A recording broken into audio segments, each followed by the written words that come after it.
કાલે એક મંદિરમાં ગયો હું, 10 રૂપિયા નાખ્યા, બહુ હતા પણ નહીં એટલા માટે. તો શું થયું ખબર છે, પાછા 10 રૂપિયા ઉપર આવી ગયા.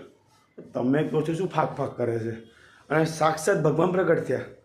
અને ભગવાન પ્રગટ થઈને શું કીધું ખબર છે કે જે માણસ આની અંદર પૈસા નાખે છે એનાથી મૂર્ખ આ દુનિયામાં કોઈ નથી. કારણ કે મેં પૂછ્યું કેમ ભગવાન, એવું કેમ? માં કે તું છે ને બહુ મોટી ગ્રુપને છે ને કર્મયોગ બનાવતા ટાળવા માંગે છે. તારા પૈસાથી છે ને ભેંસાસુર જેવો પાડો બની જશે, એને આશા બંધી જશે એ પૈસાના કારણે. એટલા માટે તું આમાં પૈસા ના નાખ, તું ભણતરમાં નાખ, તું તારા જ્ઞાનને વધારવામાં નાખ, તું લોકોની સેવામાં પૈસા નાખ, લોકોનું પેટ ભરવામાં પૈસા નાખ. એનાથી મોટું આ દાન દુનિયામાં કોઈ હતું પણ નહીં અને કોઈ છે પણ નહીં.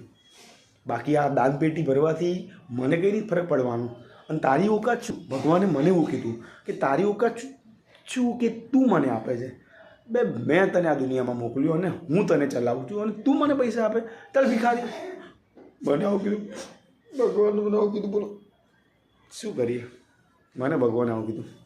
તો સમજો મારા વાલાઓ, સમજો યાર, કેમ દાન પેટીમાં પૈસા નાખો છો? આ માણસ મહેનત નહીં કરતો, એને 5 રૂપિયા પણ નહીં અપાતા.